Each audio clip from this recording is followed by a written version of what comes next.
O Botafogo está mudando, o mundo está mudando, o futebol está mudando, o jornalismo está mudando.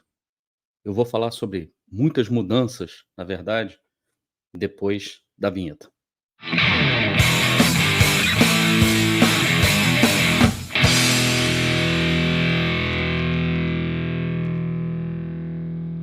Olá, eu sou Társilo Delfim, o Caboclo. Estou trazendo mais um conteúdo aqui para vocês que me acompanham aqui no canal.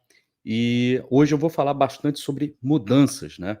O que está acontecendo no futebol em geral, o que está acontecendo, por exemplo, na crônica esportiva, no jornalismo. Nós tivemos a perda de 3 jornalistas num dia só, e são perdas significativas. Isso também implica, né, nas mudanças. Isso também tem a ver com as mudanças com as quais eu quero conversar com vocês. E também, né, o Botafogo está mudando, né, a maneira como as pessoas precisam olhar para o Botafogo precisa mudar. E, antes de mais nada, antes de tocar nessas mudanças, antes de começar a falar sobre essas mudanças, eu quero, antes de mais nada, agradecer imensamente as mais de 10.200 pessoas que visualizaram o vídeo anterior, né, que eu coloquei aqui no canal. E quero dizer para vocês que eu não, assim, eu estou muito feliz, mas muito mesmo. Eu comecei esse canal há um pouco mais de um mês. No dia 5 de abril, eu estreiei colocando meu primeiro conteúdo aqui. E depois de um mês, né, tendo participado, algumas vezes lá no setor visitante do meu querido amigo Depp, lá no Glorioso Connection também, com meu querido amigo Bento, lá com o seu Milton no canal dele, no Tradição Alvinegra, eu estou passando agora dos 4.200 inscritos aqui no canal do Caboclo. E, gente, assim, é com muita alegria que eu falo isso, né, porque eu acho que eu não mereço, né, tanta gente me ouvindo, tanta gente parando seus dias, assim, seus afazeres, às vezes, para me ouvir falar um monte de besteira aqui, né? Porque, na verdade, eu sou um palpiteiro. Basicamente, eu sou um palpiteiro. Eu faço o meu melhor para sempre ser muito responsável com o conteúdo que eu trago para vocês, mas eu sou um palpiteiro. Eu não tenho a menor pretensão de ser mais nada além disso.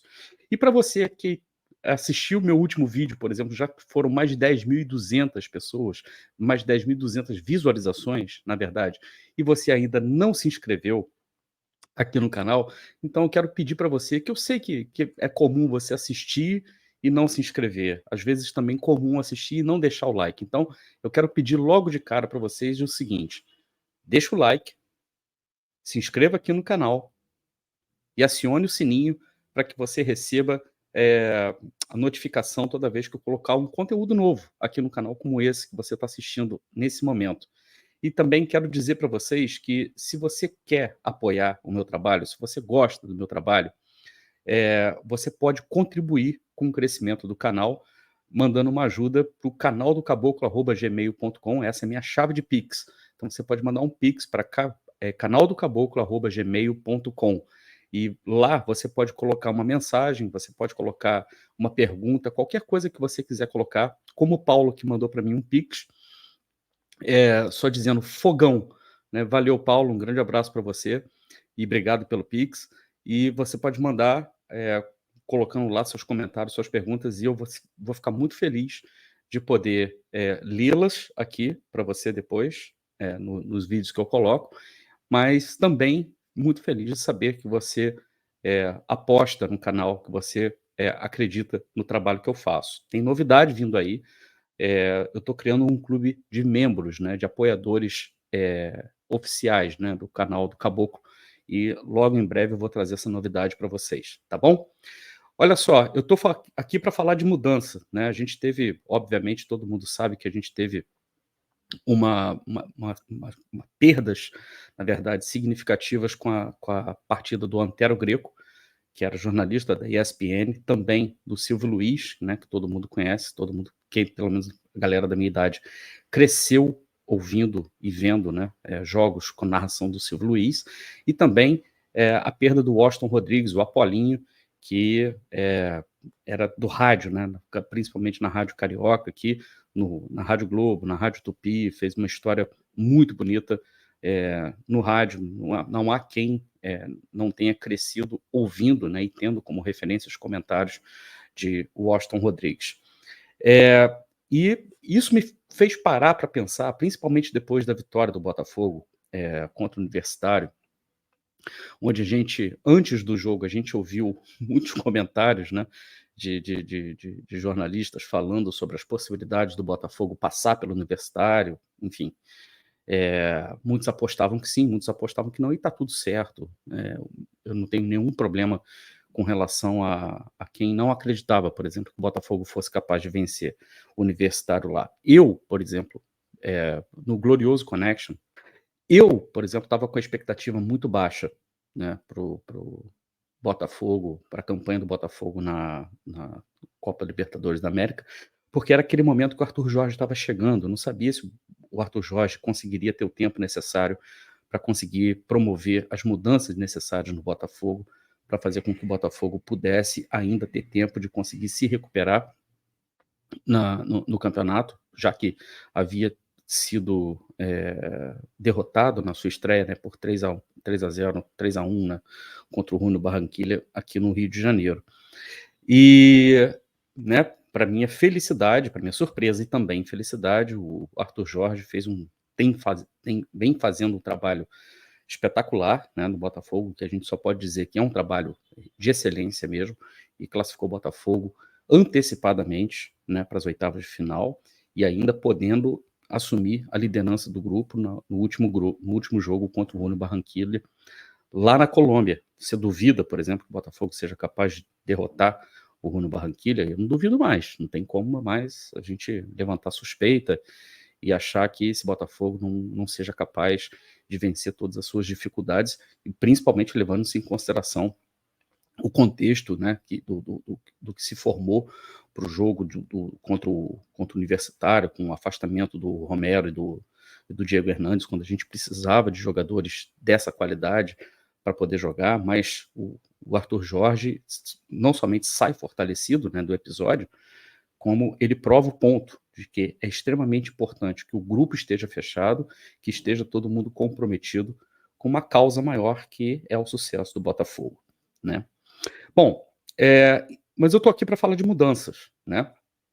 E eu vou começar com uma frase que eu gosto muito do Freud, né? Que, para quem não conhece, o Freud, Sigmund Freud, é o pai da psicanálise, né? E ele dizia o seguinte: a mudança acontece quando a dor de mudar é menor do que a dor de permanecer o mesmo. É interessante, né, essa frase dele, a mudança acontece quando a dor de mudar é menor do que a dor de permanecer o mesmo. Isso significa que toda mudança para a gente traz uma dor, né? Ninguém gosta de ficar mudando o tempo todo. Legal seria, muita gente pensa, na verdade, que legal seria se a vida fosse o mais estável possível, com o mínimo de mudança possível, porque mudar gera desconforto. Todo mundo sabe disso. Agora, quando você se dói menos e aceita mais a mudança, né? E ela dói menos do que não mudar. Então, é justamente aí que as mudanças acontecem, as mudanças significativas acontecem. Eu quero saber de você, antes de mais nada, você está assistindo esse vídeo agora, na estreia dele, né? Escreve aí no chat aí do lado, que vocês estão vendo no chat. Gente, eu não estou ao vivo, tá? Isso aqui não é uma live. Esse vídeo é gravado, eu tenho todo o trabalho depois de editar bonitinho, mas você pode participar aí do lado, deixando seus comentários aí do lado, ou então também, né, se você está assistindo depois que ele estreou, você pode deixar os comentários embaixo, né? Também não tem problema. Mas se você está assistindo na estreia, escreve aí se você acha que o futebol mudou muito e em quanto tempo ele mudou. Você acha que ele mudou dos anos 70 para os anos 80? Você acha que ele mudou dos anos 80 para os anos 90? Você acha que ele mudou dos anos 90 para os anos 2000? E da primeira década dos anos 2000 para a segunda década de 2010? Você acha que mudou? E dessa última década, então, de 2010 para a década atual que a gente está, a década de 2020, mudou? Tá? Eu vou mostrar para vocês aqui que sim.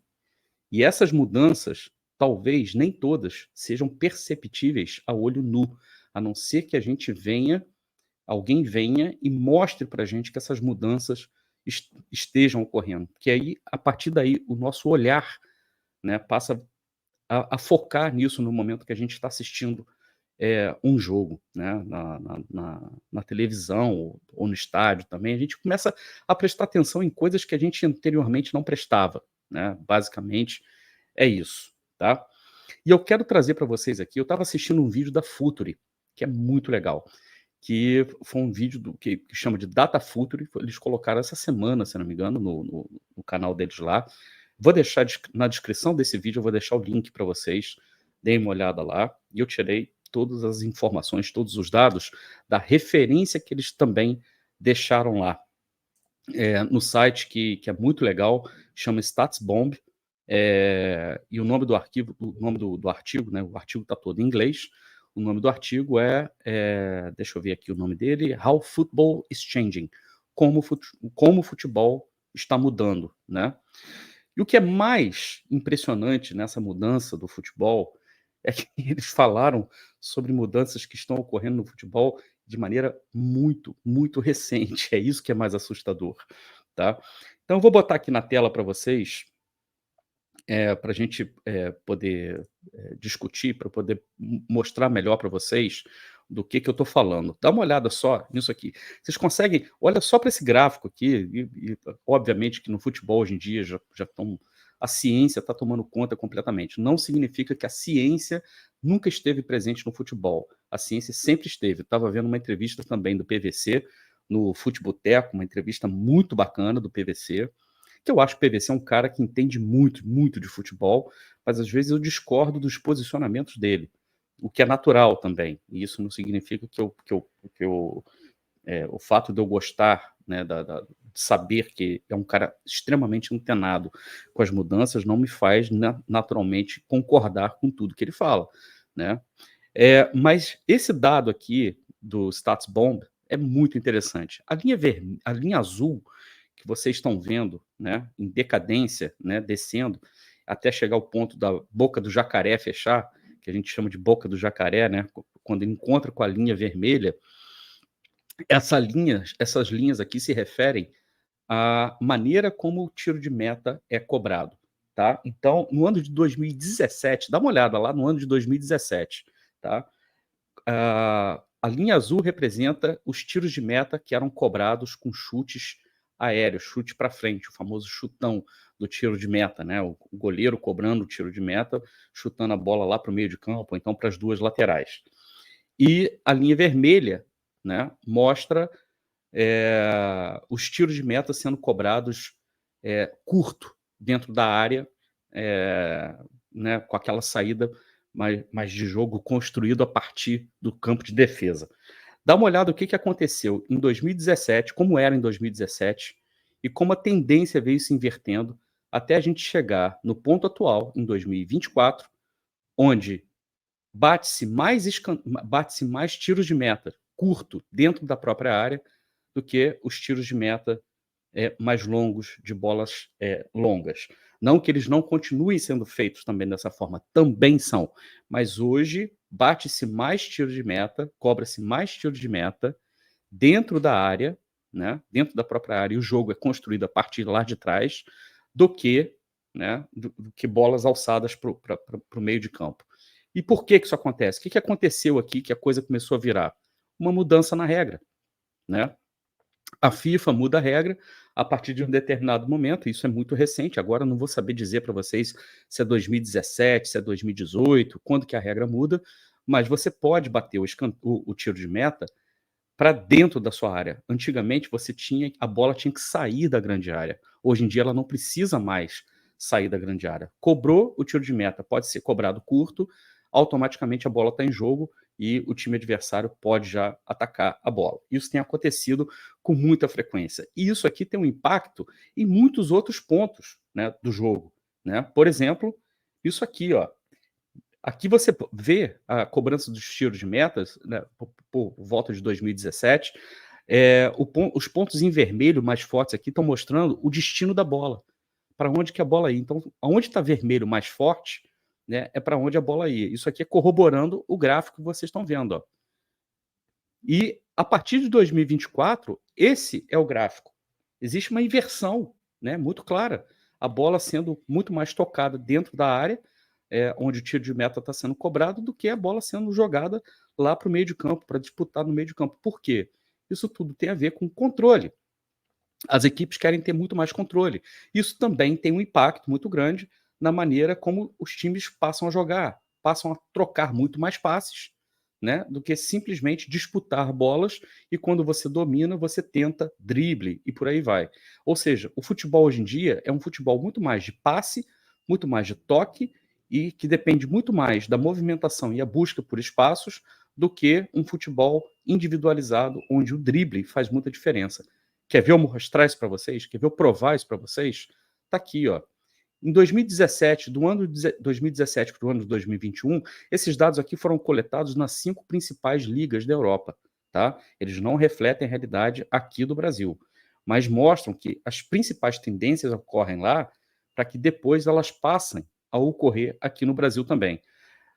A quantidade de dribles, a faixa vermelha mais escura mostra onde a maior parte de dribles foi tentada, né? Então você pode ver que claramente pelos lados do campo é onde você tem mais dribles sendo tentados até o ano de 2021. E aqui a taxa de sucesso, né, de dribles, né, os dribles que foram bem sucedidos.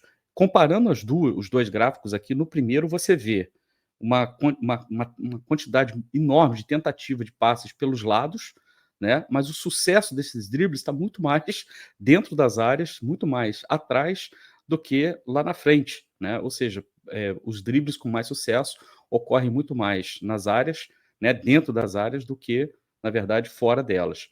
E aqui a gente vê a mudança brutal na proporção de dribles, né, tentados em locais do campo.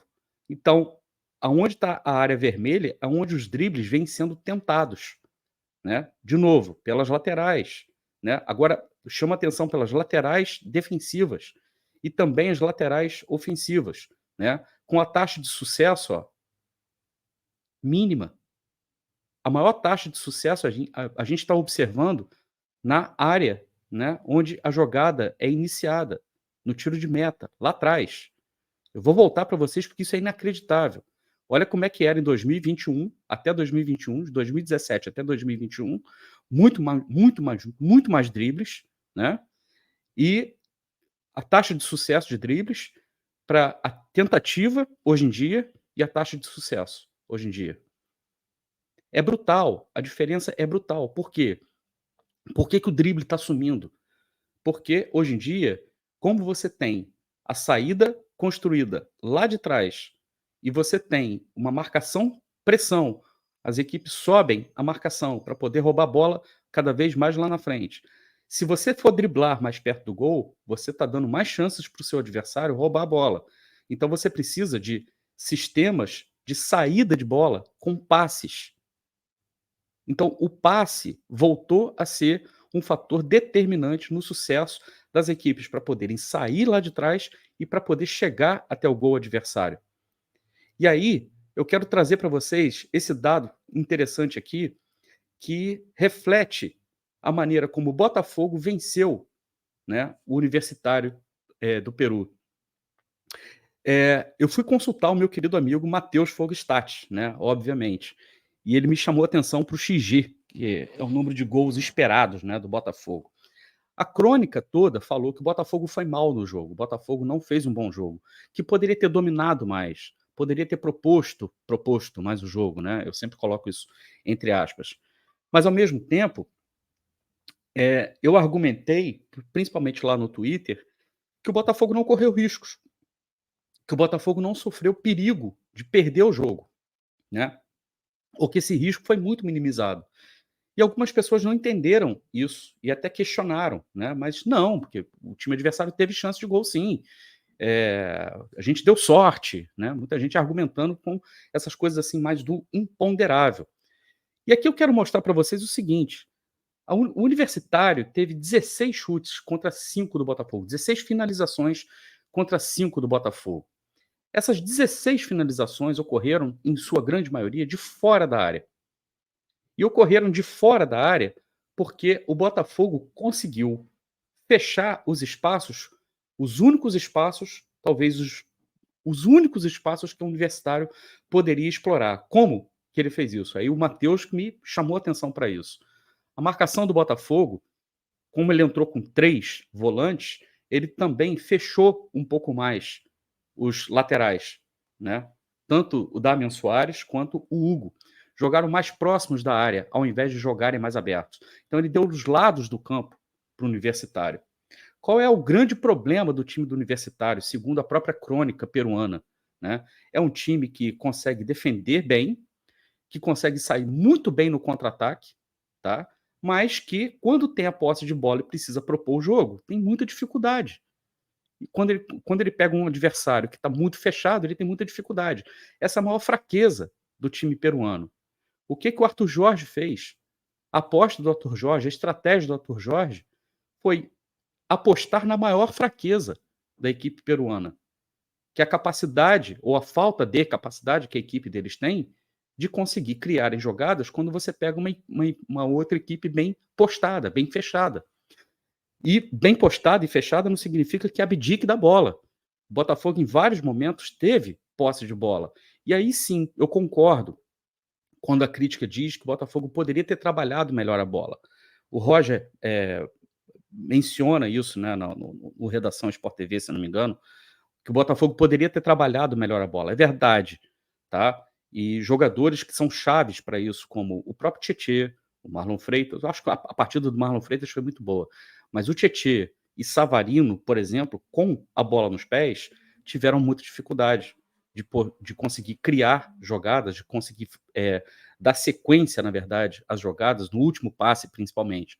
Mas bastou uma bola para o Savarino conseguir fazer um passe espetacular e colocar o Jefinho na cara do gol. E o meu querido amigo Guilherme, do Tática Alvinegra, salienta isso num Twitter que ele colocou o gol do Botafogo, no momento do gol do Botafogo, o Tietê arrasta a marcação de um dos zagueiros do Universitário, abrindo justamente o espaço onde o Savarino consegue fazer o passe e achar o Jefinho e colocar o Jefinho na cara do gol. Ou seja, sim, a proposta do Botafogo, a estratégia do Botafogo para vencer o Universitário foi baseada, sim, numa estratégia de explorar a principal fraqueza do adversário. Mas aí você pensa, pô, mas Botafogo, a fraqueza do Botafogo também não seria defensiva? Muita gente acreditava nisso quando o Arthur Jorge foi contratado. E o Arthur Jorge, mais uma vez, conseguiu provar um ponto. A defesa do Botafogo pode jogar de maneira muito mais sólida do que normalmente usa. É a opção dele, na verdade, sempre expor um pouco mais a equipe, porque você aumenta o poder ofensivo. Mas se tiver que jogar de uma maneira um pouco mais defensiva, um pouco mais controlada, com mais ocupação de espaço, e espaço é uma coisa fundamental hoje no futebol, ele também consegue fazer. Ou seja, as variações que o Botafogo tem de jogo são enormes. E a gente joga aqui, a gente olha para o XG, que todo mundo questiona, o que é XG? Sei lá o que é XG. Essa é mais uma mudança no futebol, né, que foi realçada, né, nos dias atuais, porque os dados nos permitem analisar dessa forma. O XG mostra para a gente que com 16 finalizações, tá?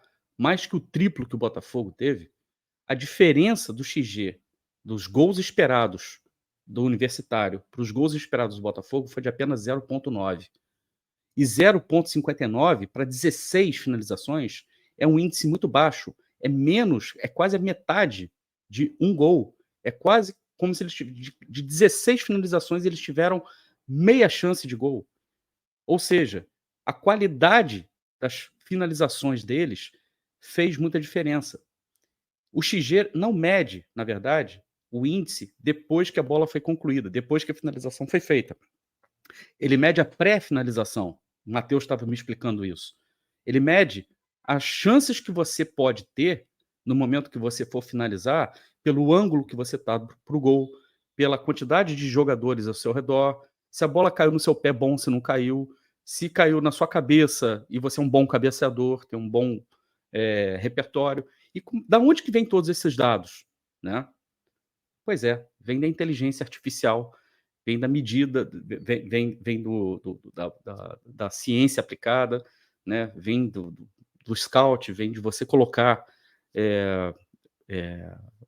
né, a ciência, colocar a inteligência artificial para assistir os jogos. E aí eu quero já dar minha primeira espetada, minha primeira flechada aqui num certo jornalista, né, mais conhecido como Maurinho, que no momento que o Botafogo perde para a LDU, foi perguntado, né, se ele ainda acreditava na classificação do Botafogo na Libertadores, e ele simplesmente diz que a única chance que o Botafogo teria, né, de se classificar na Libertadores seria apostando na inteligência artificial. Você estava certo, Maurinho. O Botafogo apostou na inteligência artificial, utiliza isso como informação. Essa informação serve ao técnico para tomar decisões e traçar as melhores estratégias, e está aí o Botafogo classificado com uma rodada de antecedência, enquanto o seu time ainda busca a sua classificação. Deve classificar, mas ainda está correndo atrás da classificação. Pois é, até quando, né, uma ironia burra, né, é feita dessa forma, porque, né, para essa pessoa que eu mencionei aqui, mudar é um processo extremamente doloroso. Ele gostaria que o mundo fosse como era naquela época que ele estava sentado na bancada da ESPN e que bastava para ele blefar, né? Ele simplesmente blefava. E blefava com muita autoridade, né? E isso fazia com que a opinião pública, muita gente na opinião pública, se deixasse influenciar pela opinião, né? Pelas opiniões rasas, né? De pessoas como ele. E para ilustrar isso que eu estou dizendo, eu vou colocar aqui, né, inclusive uma homenagem ao grande Antero Greco, né, um trecho de um programa antigo, de um debate dessas resenhas assim na ESPN, e o Antero Greco está presente na mesa.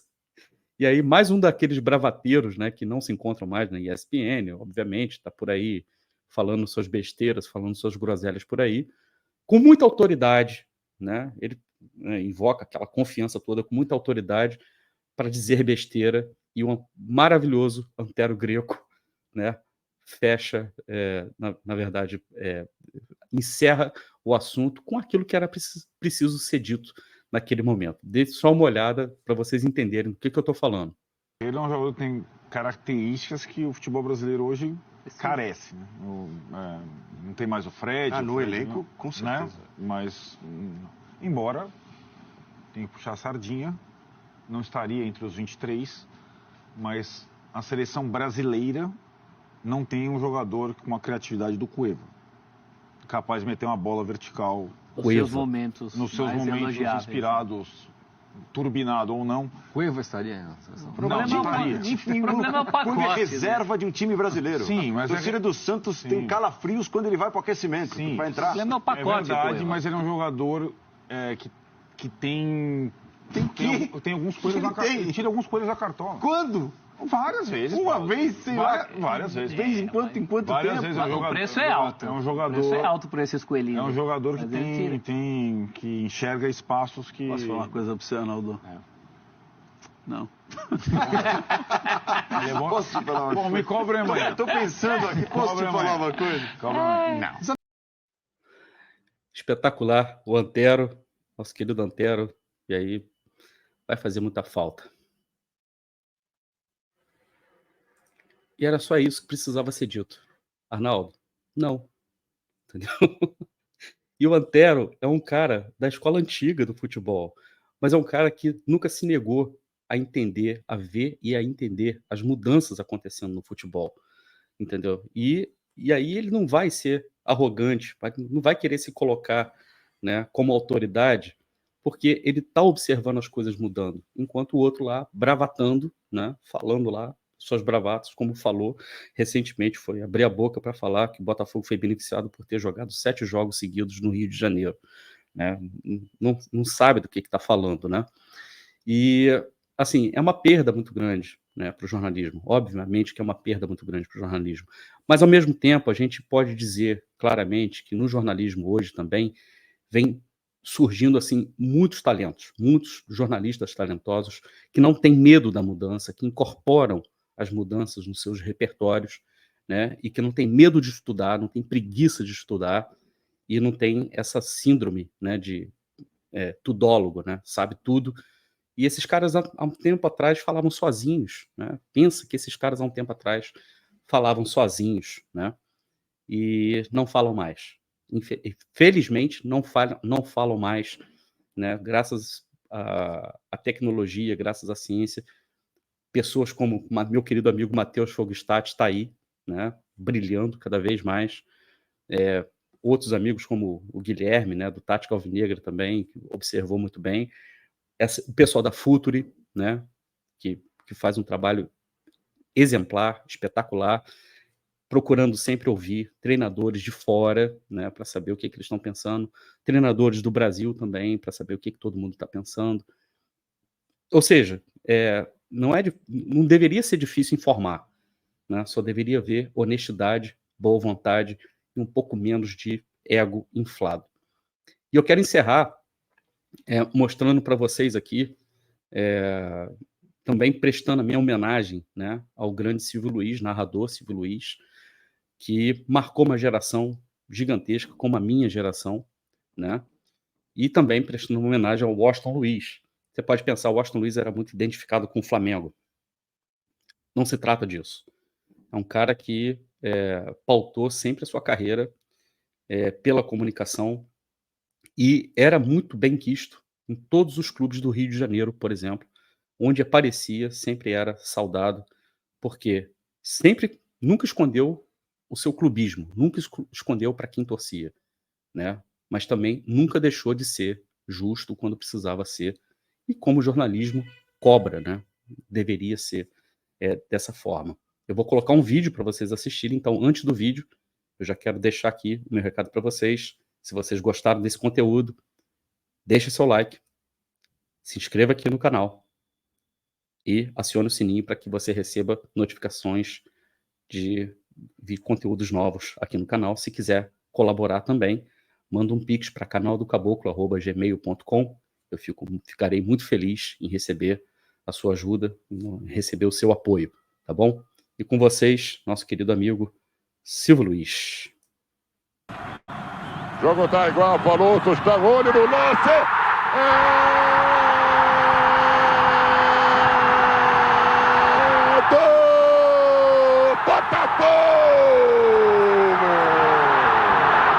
O Wilson Gotardo, o craque da camisa número 3. Terceiro escanteio pro Botafogo, olho no lance.